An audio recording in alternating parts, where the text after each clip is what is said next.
Crime and Punishment by Dostoevsky. You guys had some really interesting thoughts about this one. And I'm really excited to see how it connects to us today. It's amazing how a book written so long ago in 19th century Russia can still feel so relevant. So for anyone who hasn't read this yet, Crime and Punishment follows this guy, Rodion Raskolnikov. He's a poor ex-student living in St. Petersburg. And he commits a pretty shocking crime. He murders an old pawnbroker. But the story really goes way deeper than that. Like, it really gets into Raskolnikov's head, his guilt, his paranoia, and how he tries to redeem himself. It really gets me about this book. It's how Raskolnikov tries to justify what he did. He thinks he's above, regular morality. Like, his crime was okay because the pawnbroker was corrupt, exploiting people. It's scary. But it makes you think about our own ideas of justice. I mean, haven't we all felt frustrated by systems that seem unfair? By people who get away with doing bad things? It's easy to think about taking things into your own hands, righting those wrongs. But Dostoevsky shows us through Raskolnikov how dangerous that thinking can be. Even if you think your intentions are good, crossing those moral lines can really mess you up. And that leads us to something else that's super relevant today.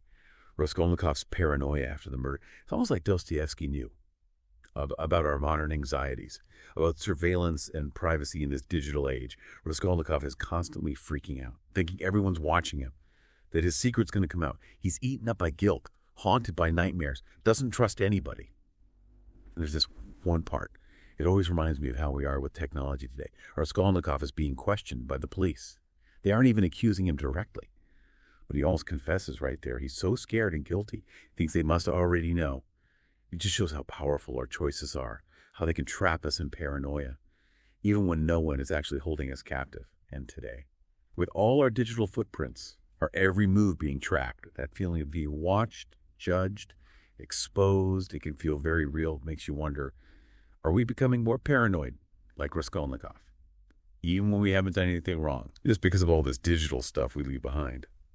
It's something to think about as we try to figure out this crazy connected world we live in. It's really That's fascinating how Dostoevsky doesn't just focus on the outside stuff, like being watched, but also the stuff going on inside Raskolnikov, like that prison of guilt and paranoia he builds for himself. You see his mental state just get worse and worse. And it's not just because he's afraid of getting caught, it's because he knows he did something wrong.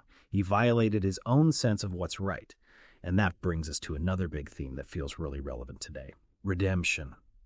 Can we ever really make up for our mistakes, especially in a world where everything seems to be recorded and remembered forever? So, Raskolnikov eventually confesses, accepts his punishment, tries to find redemption through suffering. It's complicated. You're not sure if it's a good ending or not. And it makes you think about justice and forgiveness today. Think about all the debates we have now about cancel culture, online reputations that never go away, how hard it is to escape your past. Is there even room for real remorse, for rehabilitation, in a world that seems so unforgiving and judgmental? Dostoevsky seems to be saying that. Confessing and taking responsibility are important for both the person who messed up and for society. But he also knows it's not easy, psychologically and socially. It's social. And this leads to another really interesting part of the book, how it looks at poverty and feeling alienated. Dostoevsky paints this really vivid picture of St. Petersburg, all the desperation and despair.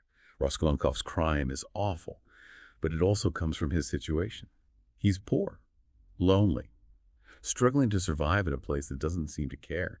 I can't help but see connections to today. I mean, we might not be living in 19th century Russia, but we still have problems with economic inequality, homelessness, communities falling apart. These things create hopelessness, push people to do desperate things. Dostoevsky doesn't excuse what Raskolnikov did, but he makes us think about the choices people make and the pressures they're under. He shows how poverty, isolation, lack of opportunity can really twist someone's moral compass. It makes you ask, what can we do about these problems as individuals, as a society, to create a world where everyone has a chance? Is it enough to punish people who do wrong? Or do we need to go deeper? Address the root causes of crime and despair. It's a powerful reminder that crime and punishment aren't just ideas, they're part of who we are as a society. And like we've been talking about, crime and punishment gives us this way to look at our world, our own justice system, and how we can be both cruel and compassionate. But let's get back to one of the main themes you were interested in. how technology affects our lives. We've talked about how Dostoevsky seemed to anticipate our worries, about surveillance, about how technology can make us feel scared and watched all the time. But there's another side to this that I find really interesting, the idea that technology might actually make it easier to get away with things. In the novel, Raskolnikov has to face what he did. But in our digital world, where information spreads so fast and then disappears, where you can be anonymous and spread lies, it feels like it's harder to hold people accountable. We can hide behind fake profiles, create online personalities that aren't real, and manipulate stories to fit our own agendas. It's like technology gives us the power to create our own realities, to rewrite our pasts, to avoid consequences that we couldn't have escaped before. So it makes you wonder, does technology actually give us more power? Or does it make us less responsible? I don't have the answers, but I think Crime and Punishment helps us think about these questions. It reminds us that even if we don't get punished outwardly, we still have to answer to our own consciences. And maybe, just like Raskolnikov, we can find redemption, not by running away from consequences, but by facing them head on, by understanding the weight of our actions, and by trying to fix the harm we've caused. Thank you for joining me on this deep dive into Crime and Punishment. I hope it gave you some new insights. It maybe even made you think about some uncomfortable things, but important things. Until next time, keep exploring, keep questioning, and keep the conversation going. It's really fascinating how Dostoevsky doesn't just focus on like the external stuff, like the being watched, but also the stuff happening inside Raskolnikov's head, like that prison of guilt and paranoia he's building for himself. And you see his mental state just deteriorate throughout the novel. And it's not just about the fear of getting caught, the moral weight of what he did, the realization that he's broken his own moral compass. And that leads us to another theme that really resonates today, I think. Redemption.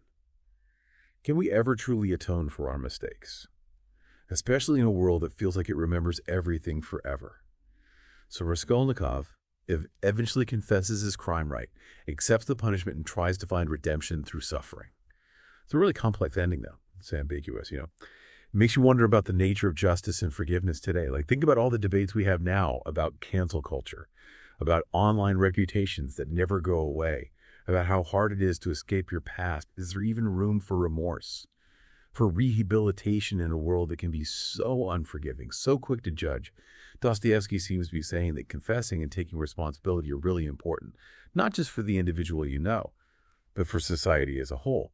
But he also acknowledges this is a really difficult process, emotionally and socially. And this leads to another really interesting aspect of the novel, how it explores poverty and social alienation. Dostoevsky paints this incredibly vivid picture of like the desperation and despair in 19th century St. Petersburg. Raskolnikov's crime is horrific, obviously, but it's also a product of the circumstances, He's poor, isolated, just struggling to survive in a society that seems indifferent to his suffering. And it's hard not to see parallels to our own times. I mean, sure, we're not living in 19th century Russia, but we're still grappling with economic disparity, homelessness, the breakdown of community. And these things create a sense of hopelessness. They can push people to do desperate things. Dostoevsky doesn't condone Raskolnikov's actions, but he does make us think about those complex forces at play, the interplay of individual choice and societal pressures. He shows how poverty, alienation, lack of opportunity can really warp a person's sense of right and wrong. And it raises important questions for us. What can we do as individuals, as a society, to create a world where everyone has a chance to thrive? Is it enough to simply punish those who transgress? Or do we have a deeper obligation to address those root causes of crime and despair? Yeah, it really makes you think, about how these big issues connect to our lives.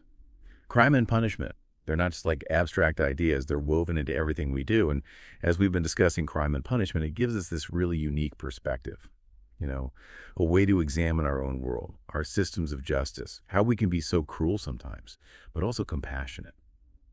But let's loop back to one of the main themes you were so interested in, that whole impact of technology on our lives. We talked about how Dostoevsky seemed to predict some of those anxieties we have now, about surveillance, about technology making us feel watched all the time. But there's something else about this that I find super interesting. The idea that technology could actually make it easier to escape consequences. In the book, Raskolnikov ultimately has to face what he did right. But in our digital world today, With information spreading like wildfire and then disappearing just as quickly, all the anonymity, the misinformation, it feels like it's harder to hold people accountable. We can hide behind fake profiles, create these online personas that are totally made up, and then manipulate stories to fit our own agendas. It's almost as if technology has given us the tools to create our own realities, to rewrite our pasts, and to dodge those consequences that we couldn't have avoided before. So it begs the question, does technology empower us? Or does it make us less responsible for our actions? I don't have the answer to that. It's a tough one. But I do think Crime and Punishment gives us a really powerful framework for thinking about these things. It reminds us that even when we don't face external punishment, there's always that internal reckoning. We have to answer to our own consciences. And maybe just like Raskolnikov, we can find redemption, not by running away from those consequences, but by confronting them head on, by understanding the weight of our actions, and by genuinely trying to make things right for the harm we've caused. Well, that's it for our deep dive into Crime and Punishment. I hope it gave you some new perspectives, maybe even sparked some tough but important conversations. Until next time, keep exploring, keep questioning, and keep that conversation going.